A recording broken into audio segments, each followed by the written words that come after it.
Hello, Penumbuddies. Hello. We are talking. We are Do do this do is do. hiatus backlog episodes. So, the Rad Bouquet episode of Second Citadel wrapped up, and here we are talking through Juno Steel and the Prince of Mars, which has the dubious distinction of being my least favorite episode. Whoop whoop. Yeah. I was surprised by. I had a good time listening, except for, of course, the kiss. But goodness, still a very interesting experience. Yeah. Yeah. So, Yeah. I don't But know where you I want to really start with quick. this episode. Real quick. You're Luna, Oh, yeah. and I'm Rab, and you can find me at Jitterbug Juno on Tumblr. feelingconcealed.tumblr.com. Hell yeah. But Hell yeah, yeah. where to begin with this? Whew. Well, I love, we know how much I love this show. The original Murderous Mask and Prince of Mars suffer from just way too much plot. There's just Is too that, yeah, many that's things a. happening. I'm not quite like, it's less for me that too many things are happening and more that the yeah. Like, I'm not quite following, like, oh, we've got a scientist. Oh, wait, the scientist is dead. Oh, we've got a breakthrough that Rita is explaining. Wait, I'm not quite following the explanation, but it's okay that I'm not following the explanation because we're not meant to because it's Rita. But wait, it was important. That's the only explanation we really get for why they're going to this new place. Wait, what's happening? Who are Wait, these suddenly people? Juno has to swallow the thing. Yeah, oh. Okay. Which, like, It's kind of yes, like, is important for the plot, but makes no yeah. sense. Yeah, it's a little unfortunate when you're strapped into a narrative chair and sort of thrust down the runway of a story rather than get to, take a walk through it. It's just a Mm-hmm. little, yeah, a little bit disorienting. I definitely need to re-listen to this again to, I think, better understand what was going on. I listened to it twice and went through the transcript, so I have Oh my got God, you're an expert. as much as I can cram into my brain on this episode, and I still don't quite think it makes sense. But that's okay. Let's talk about what this episode does well, so we're not spending the whole time just tearing it to pieces. Yeah, especially because it's like only their like second episode. Yeah. They were trying. They hadn't found their footing yet, but they were getting there. Mm-hmm. And they did succeed in a lot of areas.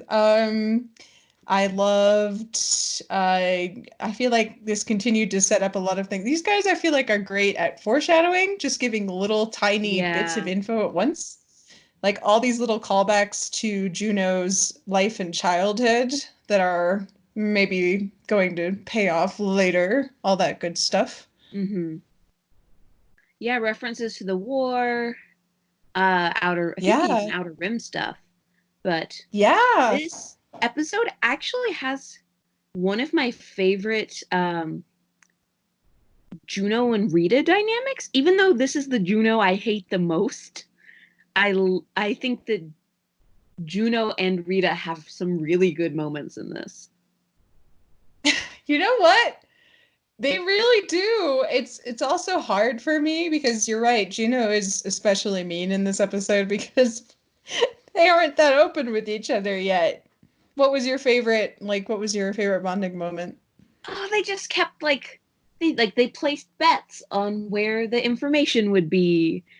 And then there were at least two instances where it was Julian and then Alessandra were like, "What? There's no way she can know that." And then Juno's like, "Watch this." And I Yeah, hold on. She's just that amazing. it's just a lot of like he's not that nice to Rita, but the trust is really there, which I appreciate. I feel like it's a good window into how the last 15 years have gone for those two. Yeah. There's a lot of Oh, camaraderie they there know and a each lot of love. other. I also noticed I can't remember the last time I heard Rita call Juno Juno. So I was The really only shocked time. when she yeah, I was like, whoa. It's like, Yeah. who are you? Yeah, it's like also if you haven't listened to Wolf 359 at all, don't pay attention to this, but also I don't think it's heavy spoilers. But the creators of Wolf 359 refer to one of the characters as his last name Eiffel instead of his full Yeah. name Doug Eiffel. And they're always like, "Oh man, I wish we waited to have a character call him by his first name for this really big emotional moment, but instead we used it in a completely frivolous argument with the phrase, sit your Swiss ass Oh down and pick a no. side, Doug." Oh no. That's funny. I literally just in script writing, I just had to do the same thing where I was trying to wait to use the first name for a Mm-hmm. dramatic moment. And I was like, oh no! I've already done it. Oh no. That's Well. something that gets to me about writing fan fiction, like chapter by chapter and posting it. You Yeah. can't go back and change details. I know. I feel so dirty when I do. You've done it. I haven't. I have. What I did was, it wasn't for Penumbra, it was for Voltron. And I had a time travel fix it that I started before the series ended. And so the series ended and collapsed into a horrible, horrible fire. And so there was like, wait, there's so much more to fix now. So I Oh literally, no. yeah, so I gave people the option to have access to the old version of the story, and I rehauled the entire thing. God damn, that is some dedication. Not sure I I was would so do it. full of spite. Sometimes you're just so full of spite, you just gotta. Uh, Wow. Wow. well, You are that's a okay. legend It and would an be inspiration to us all, Rab. it would be kind of weird to have a dramatic moment where Juno is dying and Rita just shouts, Juno! It would be like, what the fuck? Well, I think at I this think it'd point be it would be wrong. yeah, I, that's true. I just, the point is, I love Rita. This had some good Rita moments, Yes. though Juno is being a shit. Some wonderful, even though I forgot like kind of a lot of things in the whirlwind of this episode, I always remembered the horse. Like Yes. that that moment where she remembers everything because she draws it as a horse is just so iconic. Oh, wow. Oh God. Can I just These are really say, like, said this isn't neuroatypical rights. yeah. God fucking bless. I just really like this isn't a Rita thing, but the fact that Juno's reaction to walking into a room with very like thin floors that you could feel and hear everything through, and that reeked of tobacco was, oh, this is like the house I grew up in. You know, that's valid. I Oh my support it. God. Juno. Oh boy. Yeah. Oh boy. So, what do you think of the Saffron Prince of Mars, aka Julian DiMaggio? Oh my God. Do you think do you think that he's, I don't know, a mirror character or something? I'm always going to the mirror character. I'm immediately like, what if they're foiled? What if they're mirror? I don't know. I hadn't really thought about him beyond his function in the narrative. Do you think that he, I don't know, does anything? Well, I think that he was actually mentioned in one of the Q&As, and if I'm wrong, someone correct me, but um, he that Sophie and Kevin were thinking about like bringing back Valis Vicky and Julian DiMaggio, and then had to like kind of stop themselves and be like, do we just want to bring them back because they're fun, or are they like important people to the overarching narrative? And Yeah. it was decided that he wasn't important to the overarching narrative, but I do think he's a very fun character, um, who actually really kind of shines some light on Juno's past. Like, Juno is friends with some kind of hotshot people. Yeah, I somehow picture him just kind of tripping into these relationships, like not as in drugs, but I mean literally falling into them, like them happening Yeah. happens potentially. Like, oh, he just sort of happened to know all these people who just ended up becoming wildly famous for bad reasons or good reasons. It's just pretty interesting. Yeah, it's really strange because we see it happen. So it happens in Murderous Mask. He's friends with the Kanagawas. It happens in Yeah. Prince of Mars. He's friends with Julian. Day That Wouldn't Die is its own thing, but you could say that, I'm not going to count Day That Wouldn't Die. But, and then again in the Midnight Fox, it's Valis Vicky. Yeah. So, I don't know. That feels like too many to be a coincidence. I But I love it wonder what they're trying to because say.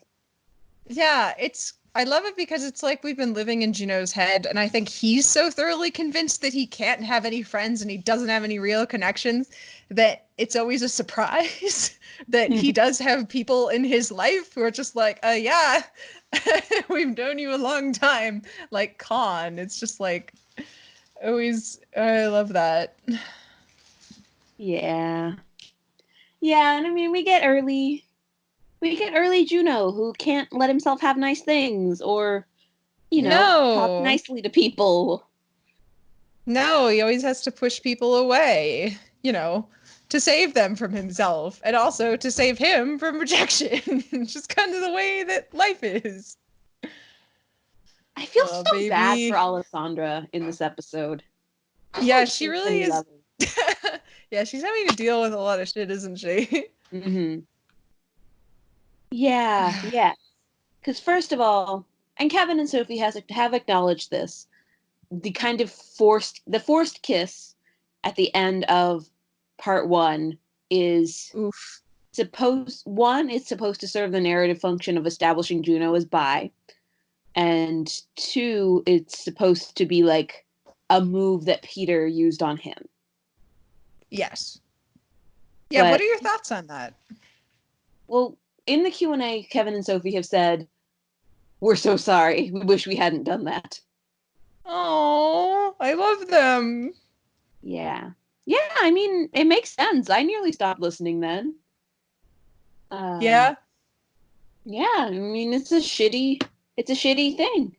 Um, but they've been so great since then. Like, I don't know, everyone makes mistakes and they've acknowledged it. But yeah, what do you think about this being Juno using one of Peter's moves?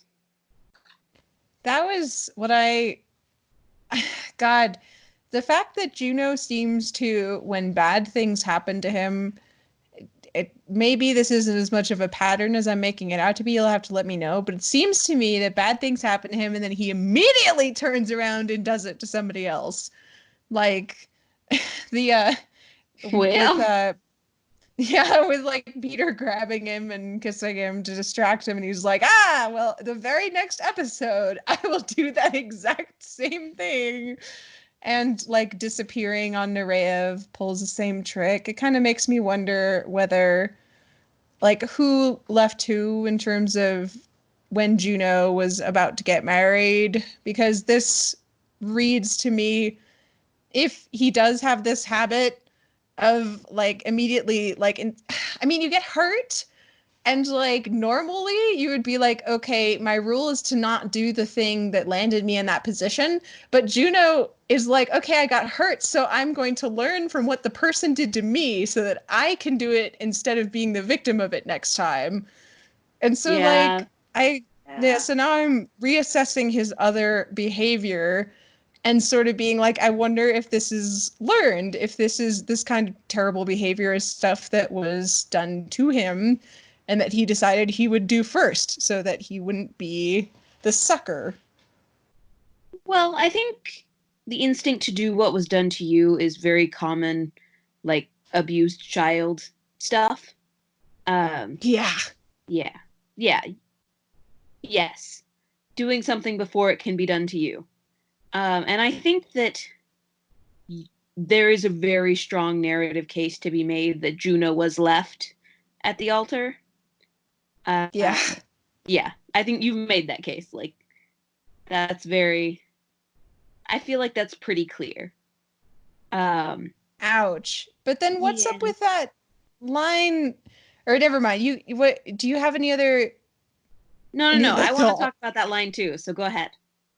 you knew what I was gonna say. They asked me to prove her husband was cheating on her, and I did. Yes, it's important. What the fuck? I had totally forgotten about that line. What does it mean, Luna? We can go into my diamond theories all day, every day, but I'd love to. I think that it's very possible that Juno was in a very bad relationship with Diamond and cheated as kind of a way to get cheated as part of this case as a way to get out of that. Wait, but I'm remembering now, according to Rita, Diamond was gone before before Juno left the HCPD. Oh God. So never mind. Damn it. That would Oh, have been so interesting. It's come on. okay. We have other It just puzzle pieces. ugh. I just want Diamond backstory now, please. Thank you. Always. I'm always so hungry for time and backstory. Can I want to ask you, because you had some amazing thoughts about the sort of ghost story narrative from Too Murderous to Mask. And I'm very curious about what you think about the narrative of like this whole moral dilemma about what it means to be a person and to extinguish your thoughts. Like the idea that civilization is only held together because people don't speak what they're really thinking. Like, I'm very interested in that conflict in this episode. Yeah, especially because it doesn't seem to come up all that much in other episodes.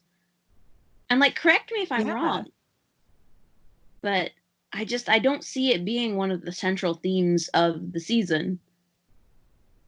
I don't know, do you think that like civilization rests on not knowing what we really think about each other? I think it certainly helps. I don't know. This episode only, in that regard, only makes sense to me looking back after the Jack Takano arc, because the whole people are naturally good if only they didn't do blank argument kind Mm-hmm. of. I think it frames this in a negative light where it puts Juno in the right as the person who's like, no, we shouldn't be. But then he has to learn about being open about communication. I don't know. It's just confusing to me. It is. No, I agree. And I think that there are interesting things to be said about how much of Juno's opinion on this is him saying things that kind of resonate with the things that Jack put in his head.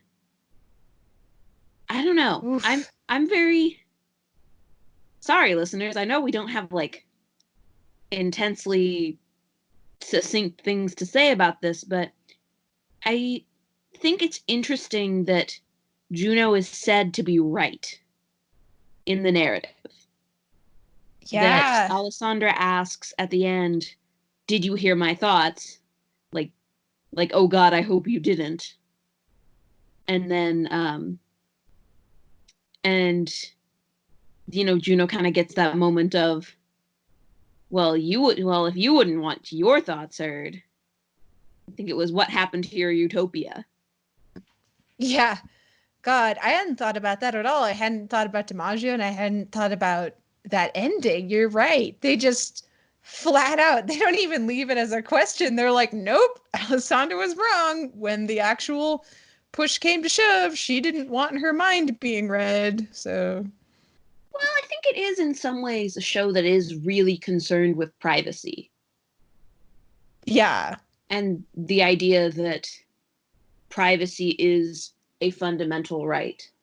So I guess that makes some sense, but normally over the course of the series, it's kind of, I'm thinking the Thea, like it's less privacy from other individuals and more privacy from big entities or corporations.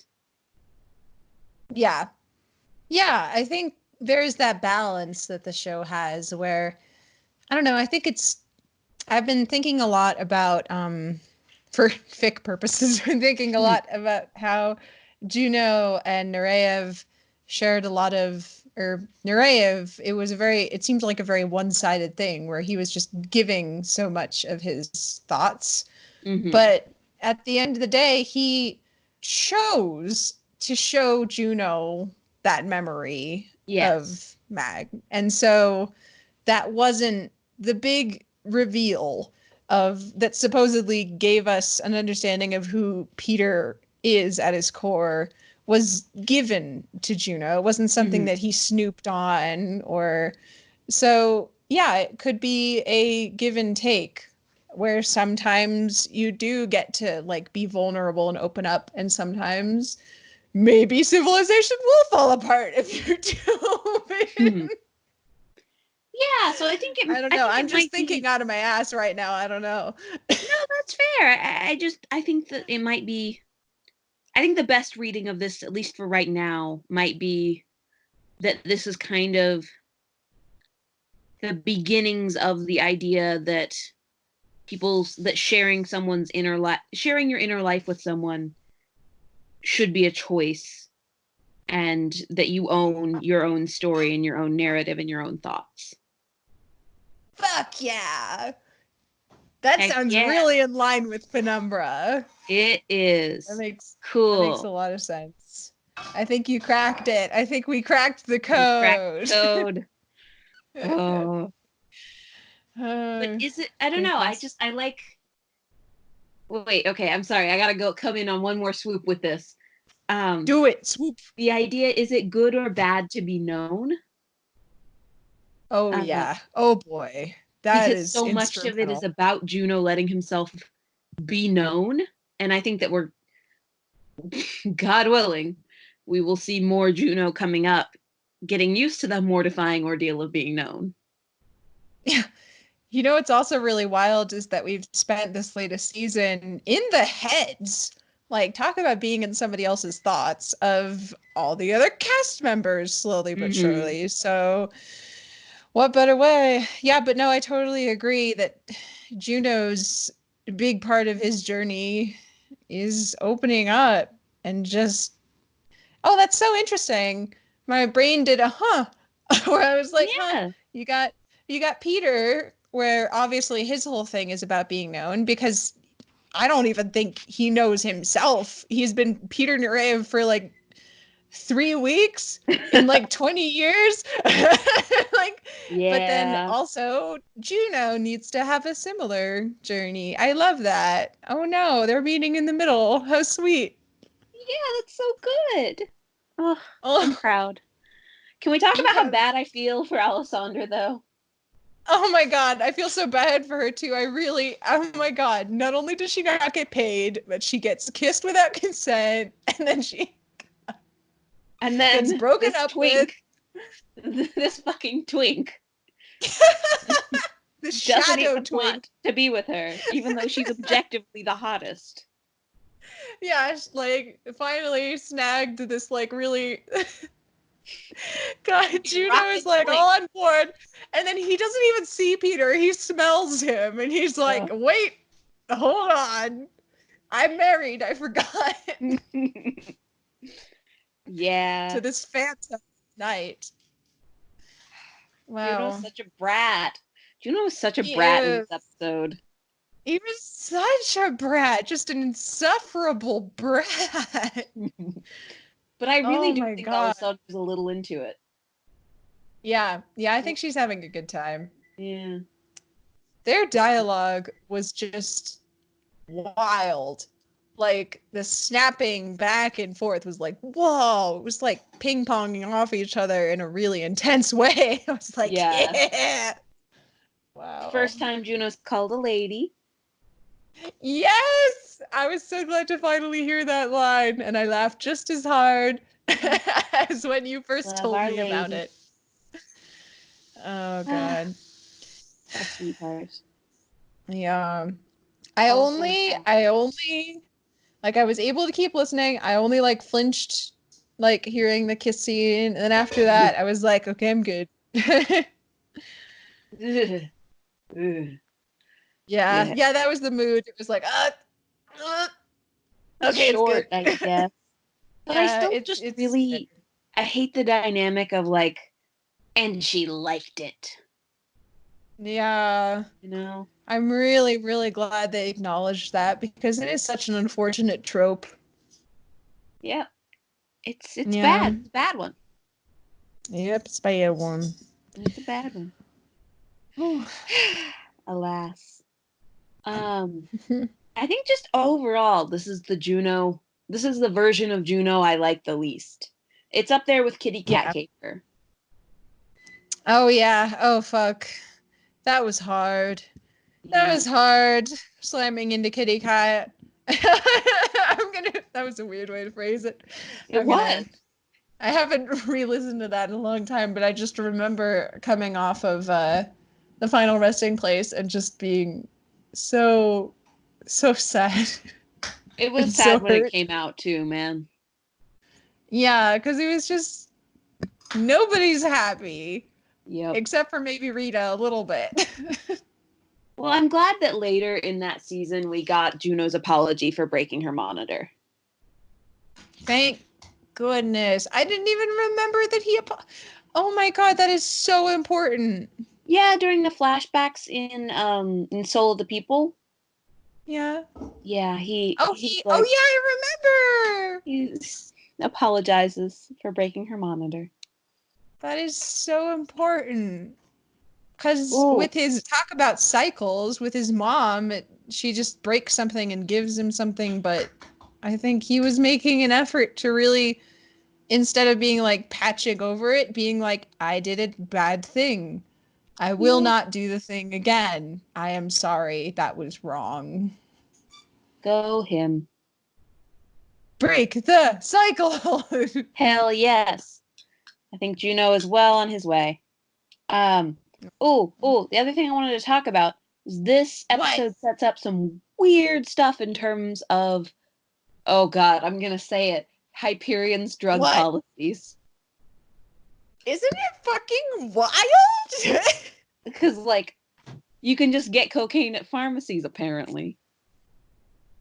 But Jesus also, there are Christ. definitely drug dealers because at one point, Juno references Mick's drug dealer uncle, who is a great side character to put in your Old Town Teens fix, by the way.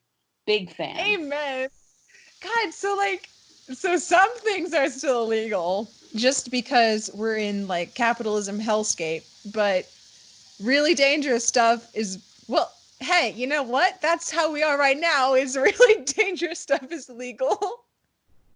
Where you could, Ah, not as bad as getting cocaine at your local CVS though. Space CVS. Um, Listeners outside the US is a hellscape. Carry on. Yeah, like the amount of addictive drugs you can get prescribed for very minimal pain. I mean, I say that, and yet I had such a hard time getting actual painkillers these last couple months for whatever the hell's Yeah. going on with me. So Yeah. it just whatever you need, you get the opposite of that, and you get so much of it that you die. Yeah. Because people who need pain meds to function need pain meds to function, like long term chronic pain. Anyway, that's not what this is about. Let's talk about Exactly. Hyperion City's drugs. Hyperion City has got a lot of drugs. It does. It does. So, yeah, there's a lot of talk about like corporations profiting off of drug use. Like, in the corporations that profit off of every pinprick or something like that in Final Resting Place, and then we get the Saffron Prince stuff here. So I don't know. Like, is it just a thing that drugs are drugs decriminalized? are drugs widely available, like at your local pharmacy? What's sold on the street? I don't think we have any answers for this, but I studied policy in college, so I'm really fascinated by this. Maybe you gotta ask them, like the next Q&A, be like, hey, Oh, what are the laws? give us an overview of the Hyperion justice system. Yeah. Oh my God. Guzgao, which is great, and is Oh, also wow. the jails that we've seen in the Junoverse have been so interesting. Because there's Who's Gal, which is basically a TV station, and Yeah. then there's the Fortezza, and I honestly have not listened to Lesson Learned in a hot minute, so I could not tell you the details, but it was also like for the rich and powerful kind of thing. Yeah. So Like you go there to be filmed or to have nice things. It's like pretty great, honestly. so where do the not rich and famous people go? Something tells me the extreme opposite of that. Right? Right? Yeah. You know, if you think about it, then I think it's likely that just in terms of the way that Penumbra handles capitalism, it seems like everything is legal for the super rich, and then everything is like criminalized for the underclass. So maybe Wow, that drugs are sounds familiar. harder. Yeah, wow, fuck. We're all okay. This is sad. Vote, okay? Everyone Yeah, who can please vote. vote. Let's just Go vote. out and vote. Let's do Just that. please. Please for me. Huh. For Rab. Do it for the Rab. Rab. I'm dying here. Uh, so yeah. Anyhow, is there anything else you want to talk about from this particular episode, or should we move on quickly to our FIC corner? Well, really quick, I just wanted to mention that uh the oh my God, like Joshua, is it Ali Ali I Elon. can't pronounce. Thank you, because I've always like seen it and read it as lion. That's not what it is, That's not what it is, but but I support you. that is. You're so supportive of me, Luna. I Thank you. really am. You are. I'm gonna buy But all your books. the oh, thank you. There, you're gonna learn so much about what it means to be a rabbit and to have healthy emotions. Listeners, I've I've been working on a 10 to 14-year-old like age range book about rabbits. So if you're wondering where that came from. But Joshua's quick I feel like he's already really got Juno down, like this monologue that he gets into, like the rhythm of it when he's descending all those stairs in the last part of this second part is like the pace starts to get faster, and he starts to like the words start to bleed together, and you can feel the momentum of the chase and how hypnotic it is for Juno to be following this like this phantom with the scent like into the abyss, and it's like, whoa, where did that come from? Like that was a moment where I was really shocked by the voice acting, and it just reminds me of how talented all these people are. I'm very very impressed by all of them. Oh, so true. Oh, Yeah. and What Alessandra. about Oh my God. so good, so good. What about you? Also, Any other like, this thoughts is before a Thick little off Corner? topic, but Yeah. this is my absolute favorite of the Michaela Buckley posters. Ooh, yeah, it's beautiful, isn't it? Yes. And Alessandra is so Those oranges. a large lesbian. I, The dream. I doubt she would use the word lesbian, but you know what I mean. Yeah, it's the vibe that It's the counts. vibe. You know, It's the vibe. it's the vibe. It's all about the vibe. But what about you? You got any other than the poster, which is yes, fuck God, this So artist. goddamn good. I love God. Okay, color schemes. I'm such a sucker for orange and then blue and purple. It's it. That's the end for me. It's over. I'm done. Brad's an artist. Oh, me. I am not. I just think Alessandra pretty. You paint with your words. So Oh, there. so do you. So there. Oh, oh, worm. We're gonna have to fight Oh, now. yep. Meet me in the pit. Okay, or I'll meet you in the FIC corner. Oh, the FIC corner. Yes. Yes, let's talk about it. I would like to take this moment to present an award to Squid Bitch on AO3 for their ridiculous number of fics, all of which are incredible, and the amount of high quality hurt comfort they bring to this fandom. For that, Squid Bitch, I salute you. Da da da da da da da da da da. Yep. That was the award music as the Squid Bitch in my mind goes up to receive their fandom award. Yes. It's like a big, nice medal, the kind you can like put on a little stand on your mantle. Yes. Oh wait, I know. I was talking to Luna before this, and I was like, I don't know if I've got anything to share this week. But like, what about the fucking? Have you got color in your cheeks? Is that what it is? Which one is Like, that? oh my god, Describe it's her.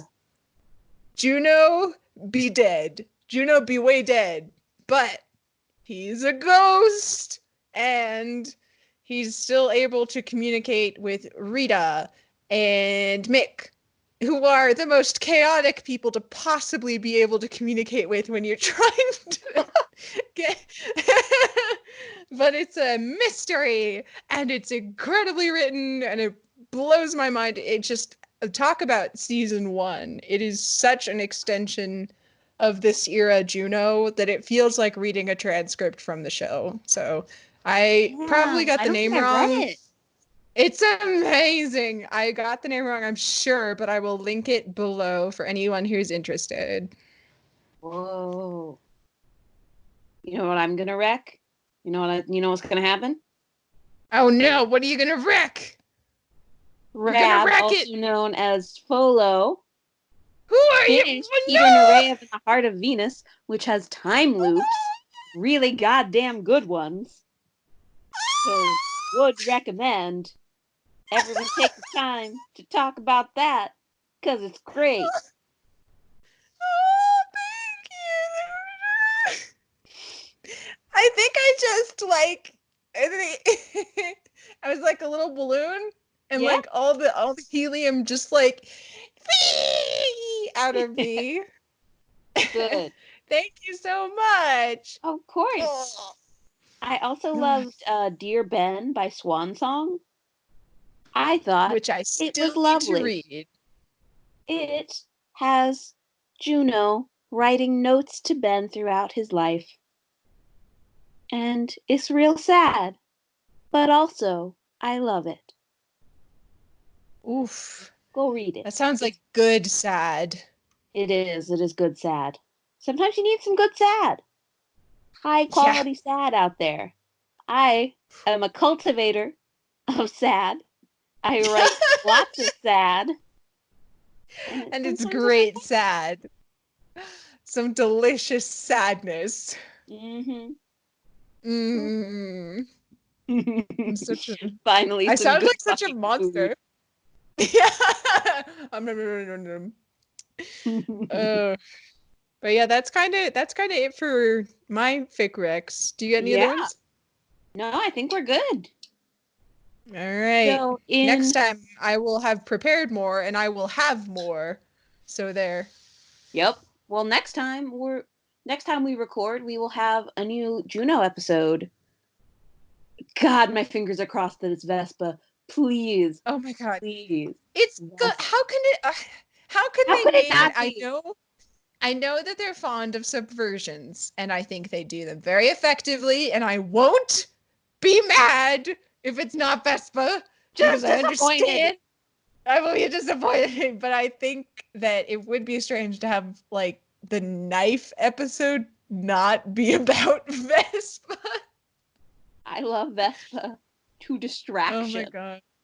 Me too. Like, as someone who's not really been, like, who's been kind of like, about the latest season recently, just because I miss Juno so much, I am pumped at the idea of getting a Vespa episode. Like, it got my blood going again, just thinking about it. So, Right. yeah. Especially because if we have a Vespa episode, we're gonna have at least some Juno in it. Yeah. Oh, please. The Oh, girls are please. fighting. They are, and it's so interesting. Yes. They're watching. Oh, the thought of them working off each other. Please just trap them somewhere together. I'm begging you, Yeah. narrative. Lock them in a room. I would Yes. listen to so much of that. Just the whole, if the whole fucking episode, I have been, one of my bingo cards was a Dead Space, like, episode where Ooh. they run out of fuel and they're just, the worst thing they have to contend with is boredom.